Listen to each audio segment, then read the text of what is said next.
নগদ নিয়ে আমরা কাজ করতে এসেছি, মূলত নগদ পরিচালনা করতে আমরা এসেছি।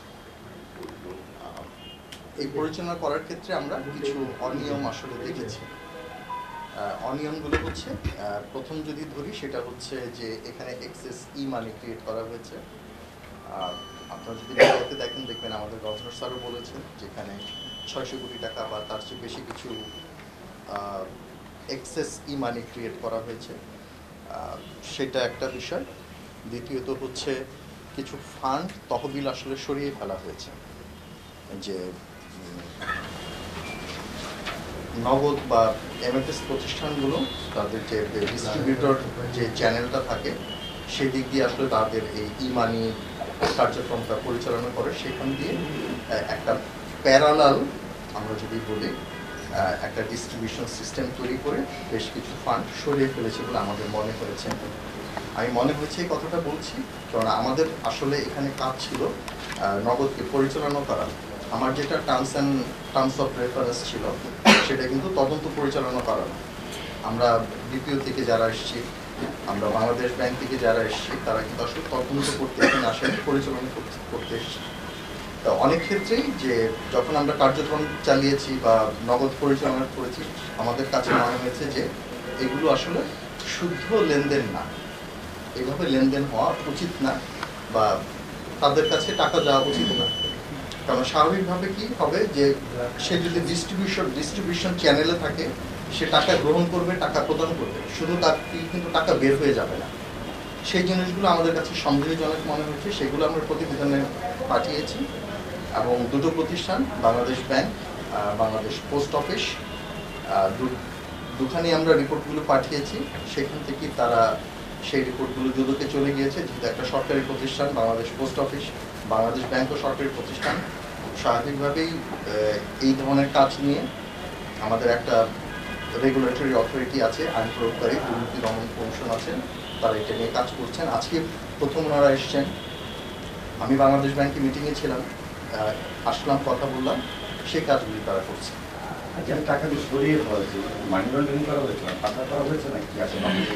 আমরা মানে মানি লন্ডারিং এর ডেফিনিশন আসবে কিনা সেটা আসলে বিএফআই বলবে। আচ্ছা, টাকা সরিয়ে ফেলা হয়েছে। আমাদের একটা বিষয় আছে, আপনি বললেন যে গভর্নর বলছে 600 কোটি টাকার কথা ই মানি করা হয়েছে, অতিরিক্ত করা হয়েছে। এটা আপনারা এখানে কাজ করতে সেটা বাস্তব কতটুকু দেখেছেন? সেই অর্থের পরিমাণটা কেমন? গভর্নর স্যার যেটা বলেছেন আমাদের রিপোর্টের ভিত্তিতে বলেছেন এটা 600 কোটি টাকার উপর। অর্থাৎ অতিরিক্ত 600 কোটি টাকা এখান থেকে 600 কোটি টাকার উপর হবে।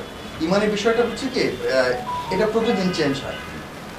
একটা আজকে হিসাব করবেন এটা একরকম হবে, কালকে করবেন এটা আরেক রকম হবে, মানে প্রতিদিন লেনদেন হচ্ছে। তো আমরা একটা রেফারেন্স ডেট দেখেছিলাম, আমি ডেটটা ডিসক্লোজ করছি না, একটা রেফারেন্স ডেটে আমরা হিসাব করেছিলাম, সেদিন আমরা দেখেছি যে 600 কোটি টাকার উপর। এটা কি তাহলে আপনার কি বলতে মানি লন্ডারিং বা এটা সঠিক চ্যানেলে হয়নি, এটাকে আপনারাও মনে করছেন?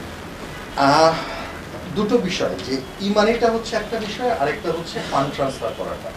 ফান্ড ট্রান্সফার করাটা আমাদের কাছে মনে হয়েছে এটা সঠিক কথা হয়নি। সেটা ফান্ড কালেকশন কত ছিল সেটা পরিমাণ? সেটাও 1600-1700 কোটি টাকা হবে। কোথায় ট্রান্সফার করা হয়েছে? বের হয়ে গিয়েছে ব্যাংক অ্যাকাউন্টের মাধ্যমে, কোথায় গিয়েছে সেটার জন্য ইনভেস্টিগেশন করবে, সেটা আমরা বলতে পারছি না। দেশের বাইরে মানে বিশাল একটা অঙ্ক ওই পর্যন্ত আমি প্রথমে বলেছি আমি তদন্ত করিনি, তদন্তের জন্য ওনারা এসছেন, ওনারা এখন তদন্ত করছেন। আর একটা বিষয় সেটা হচ্ছে যে ডাক বিভাগের সাথে নগদের আসলে সম্পর্কটা কি আপনারা যেটা বলছেন বা সাধারণ মানুষের পারসেপশন যেটা যে নগদের ডাক বিভাগেরই প্রতিষ্ঠান নগদ বা এরকম একটা পারসেপশন আছে, আপনারা কি দেখেছেন, আপনারা এসে কি দেখেছেন বা এটা আসলে আইনিভাবে ঠিক আছে কিনা, যেভাবে ব্যবহার করা হয় নগদ যেভাবে ডাক বিভাগকে ব্যবহার করে সেটা ঠিক আছে কিনা? আর পার্সেন্টেজ কত শতাংশ বিদেশিদের আছে এটা ক্লিয়ার করে বলবেন? আচ্ছা, শেয়ার হোল্ডার পার্সেন্টেজ বিদেশিদের আছে অ্যারাউন্ড 70%। নগদের সাথে যে কাজটা হচ্ছিল বিপিওর সাথে, সেটা একটা চুক্তির ভিত্তিতে, এটাকে অবৈধ বলা যাবে না। কিন্তু এখানে কতটুকু নজরদারি ছিল, কতটুকু নিয়ন্ত্রণ ছিল, সেটা নিয়ে হয়তো বা কম বেশি ঘাটতি আমরা বলতে পারি, কিন্তু কাজটা অবৈধ ছিল সেটা আমরা বলবো না। এবং এই কাজটুকু করার জন্য বাংলাদেশ ব্যাংকের অনুমোদন ছিল। বাংলাদেশ ব্যাংক কিন্তু অন্তর্বর্তী অনুমোদন দিয়েছে কাজটা করার জন্য। ব্যাংকটা আপনারা জানেন যে 31শে জুন পর্যন্ত এই কাজটা করতে পারবে, এবং একটা ভ্যালিড এগ্রিমেন্ট বিপিও এবং নগদ লিমিটেড, যেটা প্রথমে নাম ছিল বোধহয় থার্ড ওয়েভ টেকনোলজি, তাদের মধ্যে একটা ছিল। সো এই কাজটা করতে পারতো তারা। আচ্ছা, বিনয়ের সাথে একটা বিষয় একটু জানতে চাই, যেটা হচ্ছে আমরা অনেক সময় তো এই ইকোনমিক ব্যাকগ্রাউন্ডের না বা এই বিষয়গুলো বুঝি না। এই যে 600 কোটি টাকার উপর ইমানি সরিয়ে ফেলা, এই বিষয়টা একটু কি ব্যাখ্যা করবেন? ইমানিটা আসলে কি, এটা কিভাবে সরিয়ে ফেলা হয় একটু জানতে চাই। দুটো জিনিস, একটা ইমানি হচ্ছে কি আপনি বিকাশে বা নগদে আপনি যে টাকাটা আপনি লেনদেন করছেন, এটা হচ্ছে আপনার ইমানি। আর অর্থনীতিতে, নট অনলি ইন বাংলাদেশ, সারা দুনিয়াতে অর্থনীতিতে টাকা সরবরাহ করতে পারে একমাত্র কেন্দ্রীয় ব্যাংক। তা যখন আমরা ই মানিটা করি, সেটার জন্য কি হয়, ফিজিক্যাল মানিটা সাপোর্ট রাখতে হয়। সেটা কোথায় থাকে?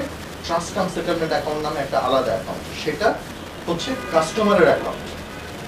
এই যে নগদের কাস্টমার, তাদের অ্যাকাউন্ট, নগদ এখানে ট্রাস্ট হিসাবে কাজ করে। এখন ধরেন আমি 100 টাকা ট্রাস্ট কাম সেটেলমেন্ট টাকা রাখলাম, 100 টাকা ই মানি ক্রিয়েট করলাম, দিস ইজ গুড প্র্যাকটিস। কিন্তু আমি 100 টাকা ই মানি রাখলাম, ট্রাস্ট কাম সেটেলমেন্ট থেকে 50 টাকা সরিয়ে ফেললাম, তখন কি হলো, ওই যে 50 টাকা যে আপনি ছাড়লেন, সেটা হচ্ছে অতিরিক্ত ছাড়া, ইউ ক্যানট ডু ইট। সেটা হচ্ছে আসলে একদম জাল টাকা ছাড়ার মতো, অর্থাৎ আপনি নিজে টাকা ছাড়বেন, সেটা আপনি পারেন না। পুরো 1600 কোটি টাকা যেটা বের হয়ে গেছে, 1600 না 600, দুটো জিনিস, মানে ক্রাইসিস শর্টেজ আমরা দেখেছি 600 কোটি টাকার উপরে, আর ফান্ড সরিয়ে গিয়েছে সেটা 1600-1700 কোটি টাকা। আচ্ছা, এটা সরে কি দেশের মধ্যে আছে না দেশের বাইরে চলে? আমরা দেখি আচ্ছা, ডাক বিভাগের বিষয়টা কিন্তু ক্লিয়ার করতেন, ডাক বিভাগের সাথে আমাদের সম্পর্ক বা এখানে এইটাই। আর ডাক বিভাগের সাথে ইয়া কি বলবেন?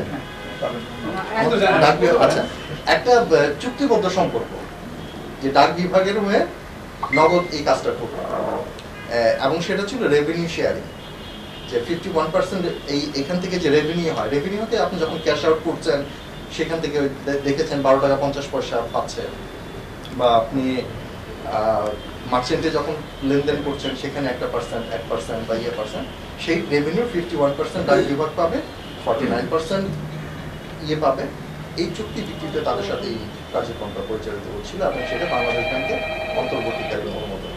কিন্তু এইভাবে ডাক বিভাগকে যেভাবে ব্যবহার করা হয়েছে, যে ডাক বিভাগের প্রতিষ্ঠান হিসাবে বা এরকম যে মানুষের পারসেপশন হিসাবে, এটাকে কিভাবে আপনি দেখেন বা এটা ঠিক হয়েছে কিনা? ভুল বলবো না, চুক্তিবদ্ধ সম্পর্কে আপনি যেহেতু একটা বৈধ কাজের জন্য হয়েছিল, সেটাকে অবৈধ বলা বা অনৈতিক বলার সুযোগ নেই। সাধারণ মানুষ মনে করে যে একটা ডাক বিভাগের প্রতিষ্ঠান সরকারি প্রতিষ্ঠান, যেহেতু অন্তর্বর্তীকালীন অনুমোদনটা ডাক বিভাগকে দেওয়া হয়েছে, এবং ডাক বিভাগ এজেন্ট হিসাবে নগদকে ব্যবহার করেছে, থার্ড ওয়েভ টেকনোলজিকে। সো মানুষের যে পারসেপশন, এটা তো ভুল পারসেপশন না। এবং আপনি যে কোনোখানে দেখবেন যে নগদ, আপনি দেখেন ডাক বিভাগের ডিজিটাল ফিনান্সিয়াল সার্ভিস, সেটা তো মানুষের রাইট পারসেপশন, ভুল বলার কোনো কারণ নেই। সবকিছু মিলে যদি মোটাটাকে বলেন, আপনার নগদের এর আগের কার্যক্রম এবং আপনার আসার কার্যক্রম, আমাদের পার্থক্য দিতে বলেন, একটা মোটা থাকে আসলে তারা কি কি ধরনের অপরাধ করেছে, কোন কোন ধরনের অনিয়মটা হয়েছে, দুর্নীতি হয়েছে, কি মোটা থাকে কি পরিমাণে হয়েছে? একদম যদি মোটা দাগে বলি, 3টা অনিয়ম: এক্সেসিভ মানি ক্রিয়েট করেছে, 2 ফান্ড সরিয়ে দিয়েছে, 3 নাম্বার একদম নিশ্চিত না শেয়ার হোল্ডিং নিয়ে কিছু স্ক্যাম হয়েছে। অর্থাৎ মানে ইয়েটা ফারাকটা একটু যদি বলতেন, মানে কতটা বলেছে এখানে 600 কোটির উপর আর একটা 17 কোটি শেয়ার হোল্ডার নিয়ে আমরা আসলে জাস্ট দেখেছি, কিন্তু আমরা কোনো কনক্লুশন আসতে পারি। ওকে, ঠিক আছে। একটু আমি শেষটুকু বলি, এই যে টাকাটা সরে গেছে, এই টাকাটা কাদের টাকা? এই টাকাটা